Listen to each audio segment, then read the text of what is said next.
সুপ্রভাত বন্ধুরা। আজ 6 মার্চ শুক্রবার। শুরু করছি চিন্তনের মুখ্য বার্তা।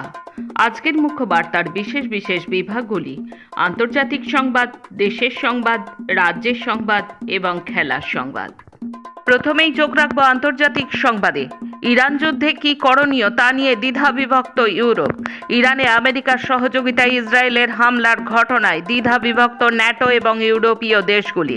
স্পেন, তুরস্ক, নরওয়ে প্রকাশ্যেই আমেরিকা ইসরায়েলের সামরিক হামলার কড়া সমালোচনা করেছে। ফ্রান্স ভারসাম্য বজায় রেখেছে বিবৃতি দিয়ে।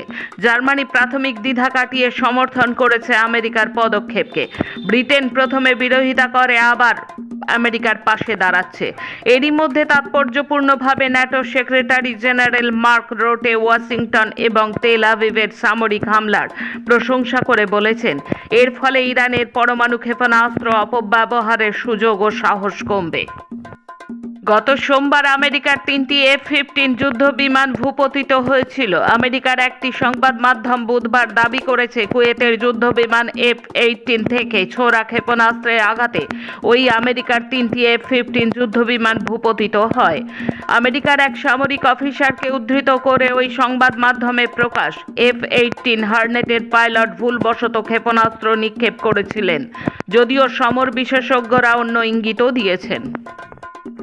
ইরানের বিরুদ্ধে লড়তে ট্রাম্প এখন মদদ দিচ্ছে আল কায়দাকেও।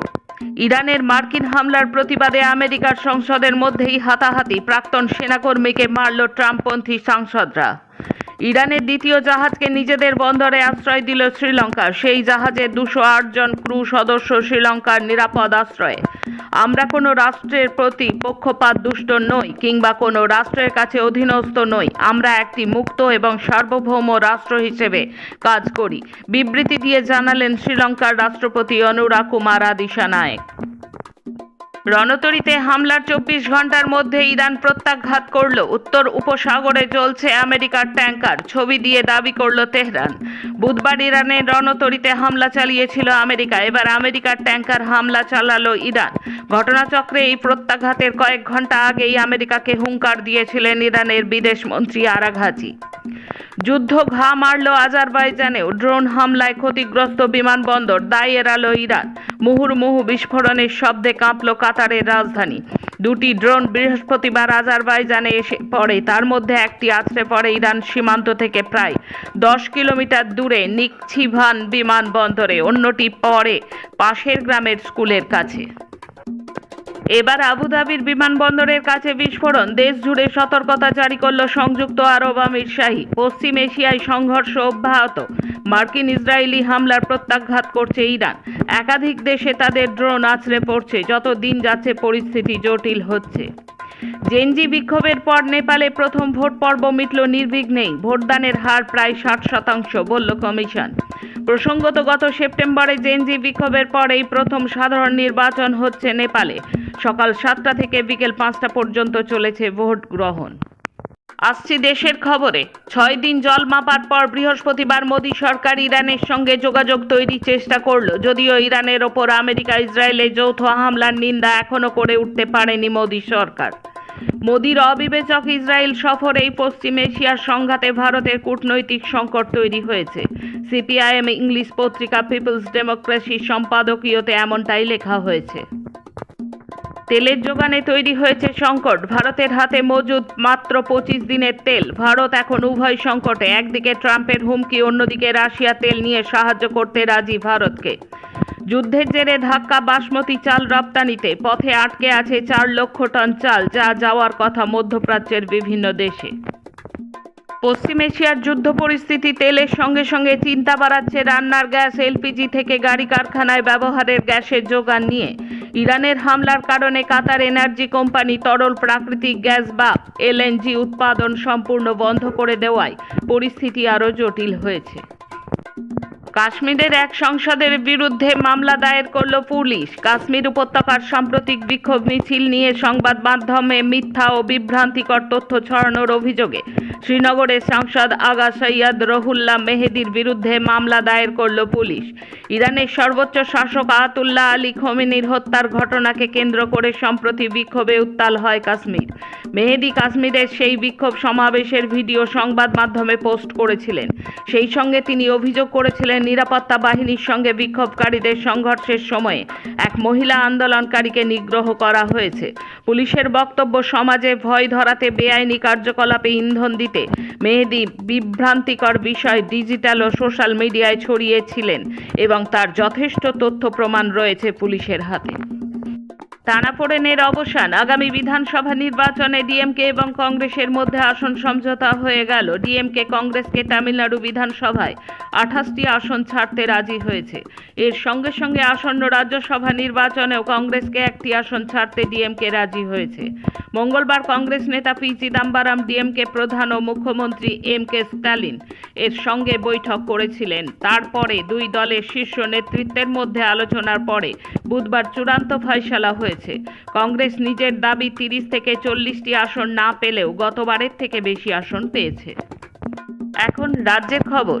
ভোটার তালিকায় চূড়ান্ত সংশোধনী প্রক্রিয়ায় প্রায় 60 লক্ষ ভোটারকে কোনো সুনির্দিষ্ট কারণ উল্লেখ না করে আন্ডার অ্যাডজুডিকেশনের বিচারাধীন পর্যায়ে ফেলে রাখা হয়েছে। এই বিপুল সংখ্যক মানুষের মধ্যেই সিংহভাগই দরিদ্র, প্রান্তিক, সংখ্যালঘু এবং মতুয়া সম্প্রদায়ের প্রতিনিধি। 4 মার্চ থেকে সিইও দপ্তরের বাইরে অবস্থান বিক্ষোভ চালিয়েছে বামফ্রন্ট।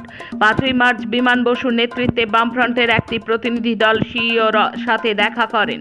তারা জানায়, জনপ্রতিনিধিত্ব আইন অনুযায়ী হয় একজন নাগরিক ভোটার, নতুবা তিনি ভোটার নন। বিচারাধীন বা আন্ডার অ্যাডজুডিকেশন বলে কোনো ধূসর এলাকা গণতন্ত্রে থাকতে পারে না। 60 লক্ষ ভোটারকে এই অনিশ্চয়তার অন্ধকারে রেখে নির্বাচনের দিনক্ষণ ঘোষণা করা কেবল অনৈতিক নয়, অসাংবিধানিক। এই বিশাল জনসংখ্যার মতামত ছাড়া কোনো নির্বাচনী জনমতের প্রকৃত প্রতিফলন হতে পারে না। হাওড়ার প্রমোটার খুনে 2 অভিযুক্ত হারুন খান এবং রোহিত হোসেনকে দিল্লি থেকে গ্রেপ্তার করল হাওড়া সিটি পুলিশের গোয়েন্দারা। বৃহস্পতিবার সকালে জামা মসজিদ এলাকা থেকে তাকে গ্রেপ্তার করা হয়েছে। পুলিশ সূত্রে খবর, বিহার হয়ে দিল্লিতে পালায় তারা। পুলিশের পক্ষ থেকে জানানো হয়েছে, দুজনকে ট্রানজিট রিমান্ডে হাওড়ায় আনা হয়। 5 তারিখেই পেশ করা হয় আদালতে। খুনে ব্যবহৃত আগ্নেয়াস্ত্র উদ্ধার হয়েছে বলে খবর।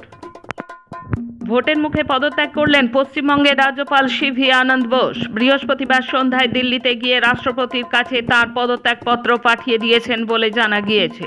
সংবাদ সংস্থা এই খবর জানিয়েছে। 17 নভেম্বর 2022 সালে পশ্চিমবঙ্গের রাজ্যপাল হিসেবে নিযুক্ত হয়েছিলেন তিনি। সিভি আনন্দ বোস সংবাদ সংস্থার কাছে পদত্যাগ করার কথা স্বীকার করেছেন। বিধানসভা ভোটের আগে আচমকা কেন পদত্যাগ করলেন তিনি, তা নিয়ে শুরু হয়েছে জল্পনা। বিষয়টি স্পষ্ট না হলেও প্রায় সব অংশই একমত যে কেন্দ্রের সরকারের নির্দেশেই এই সিদ্ধান্ত। নরেন্দ্র মোদীর প্রধানমন্ত্রীত্বের মেয়াদে রাজ্যপালের পদকে ব্যবহার করা নিয়ে বিভিন্ন রাজ্যের সঙ্গে বিবাদ বেঁধেছে বারবার। তবে তার আকস্মিক পদত্যাগের কারণে কি, সেই বিষয়ে কিছুই বলেননি। অন্তর্বর্তীকালীন রাজ্যপাল হিসেবে কে দায়িত্ব পাবেন তা নিয়েও শুরু হয়েছে জল্পনা। ওয়াকিবহল মহলের একাংশের মত, আপাতত রাজ্যপাল হিসেবে দায়িত্ব দেওয়া যেতে পারে তামিলনাড়ুর রাজ্যপাল এন রবিকে। নিজের জীবন বিপন্ন করে গঙ্গায় তলিয়ে যাওয়া 3 জনকে উদ্ধার করতে গিয়েছিলেন ভাটপাড়ার বাবুরানীপাড়ার বাসিন্দা একাদশ শ্রেণীর ছাত্র সৌরভ সরকার। সৌরভও গঙ্গায় তলিয়ে যায়। বৃহস্পতিবার দুপুর 12টা নাগাদ সিপিআইএম রাজ্য সম্পাদক মোহাম্মদ সেলিম সৌরভ সরকারের বাবা গোবিন্দ সরকারের সঙ্গে ফোনে কথা বলেন। নির্বাচন কমিশনের দপ্তরের সামনে ধর্ণা মঞ্চ থেকেই মোহাম্মদ সেলিম কথা বলেন। প্রসঙ্গত, দোলের দিন ভাটপাড়া বলরাম সরকার ঘাটে গঙ্গায় স্নান করতে নেমে এক যুবতী সহ 2 জন তলিয়ে যায়। তাদের বাঁচাতে অপর একজন যুবকও গঙ্গায় তলিয়ে যায়। 48 ঘন্টা পর 4 জনের মধ্যে একজনের দেহ এনডিআরএফ টিম উদ্ধার করতে পেরেছে। ইছাপুর নবাবগঞ্জ ঘাটে বৃহস্পতিবার বিকেলে একজনের দেহ ভাসতে দেখা যায়। এনডিআরএফ টিম দেহটি উদ্ধার করে। এইটি মহিলার দেহ। পুলিশের অনুমান এই দেহটি মঙ্গলবার গঙ্গায় তলিয়ে যাওয়া যুবতী দীপশিখা দাস রজকের। এই মহিলার দেহ শনাক্ত করার জন্য সুশীল নন্দীকে পুলিশ ইছাপুর নিয়ে যায়। এখনও সৈকত নন্দী, সৌরভ নন্দী ও সৌরভ সরকারের দেহ উদ্ধার করা সম্ভব হয়নি। এই নিয়ে মাদ্রাল কাঠবটতলা গভর্নমেন্ট কলোনি এলাকার মানুষ ক্ষোভে ফেটে পড়ছে। মানুষের অভিযোগ, 48 ঘন্টা পার হয়ে গেলেও এখনো পাড়ার ছেলের দেহ পুলিশ উদ্ধার করতে পারেনি। একইভাবে ভাটপাড়ার বাবুরানী পাড়ার বাসিন্দারাও ক্ষোভে ফেটে ফুঁসছে। এদিন বিকেলে ভাটপাড়া পৌরসভা তৃণমূলের পৌর পরিষদ সদস্যকে ঘিরে ধরে এলাকার মানুষ বিক্ষোভ দেখায়। মানুষের দাবি, দীর্ঘদিন ধরে এই ঘাট সংস্কার হয় না। এই ঘাটের বাম দিকে একটা ঘূর্ণির মতো আছে, এখানে একটা বোর্ড লাগানো নেই। এই ঘাটে এইভাবে বহু মানুষ মারা গেছেন, কিন্তু এখনো ঘাট সংস্কার করা হয়নি। দেশে খেলার খবর, অল ইংল্যান্ড ওপেনের কোয়ার্টার ফাইনালে উঠে গেলেন লক্ষ্য সেন। বৃহস্পতিবার এক সেট খুইয়েও তিনি হারিয়েছেন হংকংয়ের কালং আঙ্গুশকে।